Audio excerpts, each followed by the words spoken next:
What if everything was connected? Your story, my story, and everyone's story. Love, hate, night, day, and it was all on repeat. What if you recognized the patterns?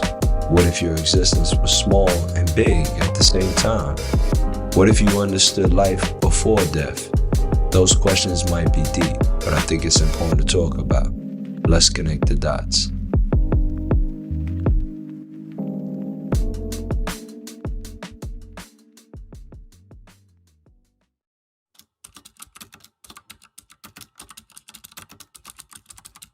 Welcome back to Connecting the Dots podcast with yours truly.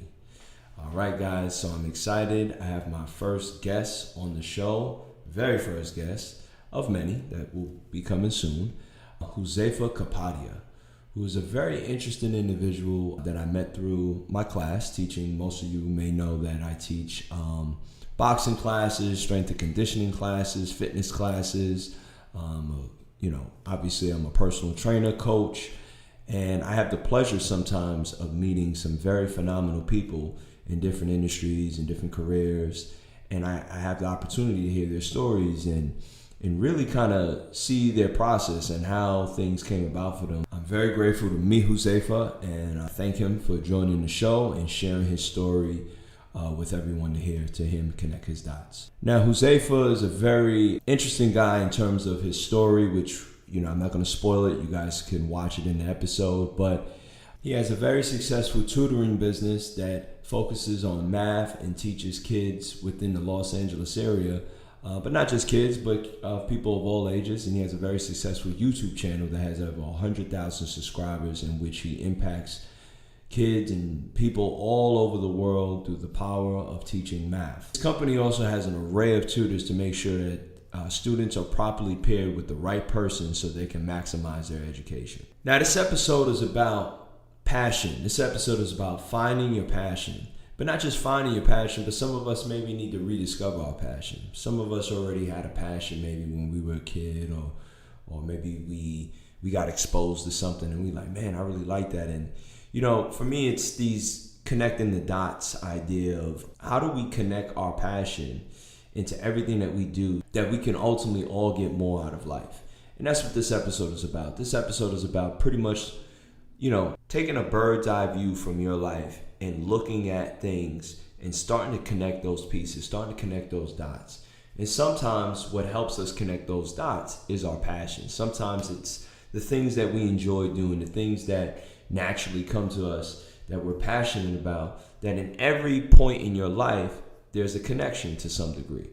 And this episode is all about pretty much connecting your dots, not only into a career path, but something that you're truly passionate about that can actually contribute some value into the world to help others, which ultimately is the connecting the dot theory, which we're all connected to some degree, whether it be for better or for worse, depending on how we go about it. So I hope you guys enjoy the episode and go connect your dots. Peace. Okay, so tell the audience, when I looked you up and I saw that you went from being a software programmer to patent lawyer to now math tutor and really running your own math tutoring company. How did you go from those dots? How did those dots connect for you? All right, so it's a little bit of a long answer, so I'll try and streamline it as much as I can. But so let's go back to college. So in college, my original major was going to be math and econ. I always loved math. When you get into the higher levels of mathematics, it almost strays away from what you become accustomed to in school, like typical problem solving, etc. And so when I got into those higher levels of math, it just didn't connect with me the same way. I then tried a computer science class on a whim. One of my friends recommended it to me, and I loved it. I loved the element of programming that it made it feel like a video game almost. I was going in, and I could kind of problem solve my own, get the program to run, get the code to execute correctly, and you get a good grade. I liked it. So then I ended up switching my major to computer science, and then began my software engineering career. At that time, I wasn't even thinking about having my career be related to like a passion or something I love or am obsessed with. I was just thought, okay, I want a career where I can make money that is quote unquote successful, I guess you could say, in the eyes of my parents and my family and whatnot, and that was that. Then to go into law, that was another random occurrence. I got selected to serve jury duty on a medical malpractice case. It's totally random. Yeah. And most people don't want to go to jury duty. I loved it. I thought it was so interesting. My mom's a doctor. My sister is now a doctor. At the time, she was in medical school. So I was very interested in the case, and I paid a lot of attention. And it was just so clear to me by the end of the case that the doctor was in the right. And the patient who was claiming medical malpractice, I think they were being misled by their attorney is what it seemed like. And what stood out to me about that case is I was like, the attorney that represented the doctor did such a phenomenal job that he made the case so easy for us. I'm like, wow, a good lawyer can really affect a positive outcome. That made me interested in law. That's when I started taking the LSAT and applying to law school. So I thought, all right, this is just something to consider in a few years. Then I learned about patent law. Now again, none of this really has to do with... Yeah, that's a very random... It's all super random. And I still wasn't thinking, hey, I'm going to do this career because I'm going to fall in love with it. I was like, I'm going to do this career because it makes sense with my background. Patent law, you combine law and technology, and it was like a highly lucrative field. It was especially booming at that time back in like 2000, whatever it was, 5 or 6 when I was applying to law school. So that's how that began. Now let's fast forward to I graduated, loved law school, amazing, some of the best times of my life. And then I start working in patent law in DC. Now we're at a point where I'm in the mix of this career. I'm making the best money I've ever made in my life. So that was great. But I started to think once I was a year in or 2 years in, once kind of the new shine wore off a little bit, that my day-to-day wasn't really utilizing my core strengths. For example, like I love being around people. I love communicating. I love being creative. And when you're an attorney, especially at a big firm, you're a cog in a wheel. You're basically doing what people tell you to do, whether it's document review, whether it is to take a deposition, whatever it might be. It was interesting, but I knew I wasn't obsessed with it. And I started thinking, I was like, I'm a pretty passionate person. Normally I get really into things. So that's when I started thinking maybe this wasn't the right fit. Maybe I didn't think it through correctly. Now we get to how I transitioned from law to this career now. It was a combination of wanting to be an entrepreneur as well as blending it with something that I was just innately passionate about, regardless of money. And I worked with a coach on this to kind of boil it down to 2 things. So the 2 things I boiled it down to... A business coach. Yeah, a business coach. The 2 things I boiled it down to in terms of my intrinsic interests were things that I would do for free no matter what, is be around dogs. You met my dog earlier, right? He's a legend. So be around dogs. So I was thinking of like some sort of doggy daycare business or maybe a dog park, something like that. And the other one was tutoring math. Math in particular, not just teaching, but teaching math in particular. Teaching math in particular was something that always came very natural to me. And I think it's because I struggled when I was younger. And then once I mastered it, I love to share that with other people because it was so empowering for me. And I think because of the struggles that I had, it helped me. It wasn't like I was just good at math and I could just show people how to do stuff. I was able to communicate the mathematics very effectively because I think it took me a little bit of extra effort to get it myself, and I wanted to get it really well. And then so I had all these different avenues to explain it to make sure it connected with people. And people have been telling me that my entire life, that like, man, when you explain it, it's something different, something like it really connects. It connects. Exactly. So then once I kind of made that list and went through that work, when I looked at the 2 options, I was like, I think doing the math thing just feels more natural. I had tutored in the past before, so it was like that. And when I finally made that decision, I was just starting a new position at a new firm. So the conclusion of my law career in the beginning of the tutoring business was I started the job. I worked there for 5 days because I almost didn't even start. Days? I almost didn't even start, but my dad convinced me to start because he's like, you just try it. Try it out. And what he said was try it out for a couple years and then you can decide. I tried it out, and on day 4 I was like, nah, I gotta bounce. I can't even be here. It wasn't speaking to you. It wasn't speaking to me anymore, and all I could think about was a million ideas I had about starting a tutoring business. I just couldn't turn it off. So I was like, the only way that I could make a new business venture successful is I got to pour everything into it because law is already so demanding. And that was it. What year was this? This was in 2013. So 2013? Yep. So I went in, I told the firm. They were obviously upset, understandably so, because I had just started and they probably spent money getting everything set up and whatnot. And I felt really bad about it. I just knew I had to do it. Yeah.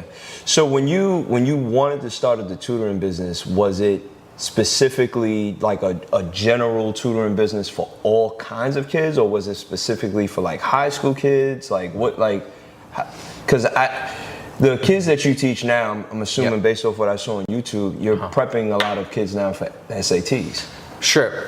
And that's more of the angle that the YouTube channel has gone in because, and only because that's where I got a lot of traction at the beginning. My SAT videos and ACT videos in particular did well, so I kind of ran with it. Got you. So the YouTube channel is very geared towards test prep. However, the majority of my clients, I'm working with them on just general math curriculum in high school, whether it's geometry, algebra 2, calculus, etc. At the beginning, I really didn't know. And this is something that I was comfortable with, the not knowing, and I was accepting of the fact that I was like, I'm gonna figure it out. And I think that's really good advice for people in general, is I think it's okay, and I think it actually makes sense not to have a clear vision at the beginning because you're still green, you're still figuring it out. Exactly. But what I did know was I wanted to be one of the main tutors, or like the main tutor of the business, not just hire people and have them do it for me. I wanted to be in the weeds, and so I began that way just as a tutor myself. And because nobody knew me out here, and I had no reputation, I had zero connections in any of the schools. I tried a bunch of different strategies at the beginning, but the one that eventually worked to get the ball rolling was I dropped my prices to the lowest possible point. I dropped it to $20 an hour, and on the tutoring platform I was on, I think I was the tutor with the lowest rate, or one of the lowest rates, but that got the ball moving. So you guys, because you mentioned earlier DC, your whole family, you guys are originally from the East Coast? We are from Michigan. So I grew up in Michigan. I went to law school in Chicago, and then I moved to DC to start my career in law. My sister went to medical school in Chicago, actually at Northwestern as well, when I was in law school, same school. And then she did a fellowship in Minnesota, started in Iowa, now she's in North Carolina. But yeah, I'm the only one that ended up in LA. So when you came to LA, you saw it as like opportunity. Pretty much. Now, it wasn't exactly that thought out, but basically what happened was I left the law firm in DC for a position out here, still in patent law, came here, loved it, because I kind of felt stagnant and that I wasn't loving DC. So I thought, and it was maybe a combination of the job and the city, but I just thought maybe if I changed the city, it'd be dope. So I came to LA, which I'd always loved, and I loved it. I was so happy. But then I still came back to eventually, hey, I think the career might not be a good fit. So once I got here was when I really started thinking about other options. Right. Because it's interesting, because like, you know, me, I'm from New York, and I was doing fitness in New York, but when I came out here, there's something about, and I tell this to a lot of younger people, it's something about like relocating into a whole new environment where like starting fresh just feels so like nothing can hold you back.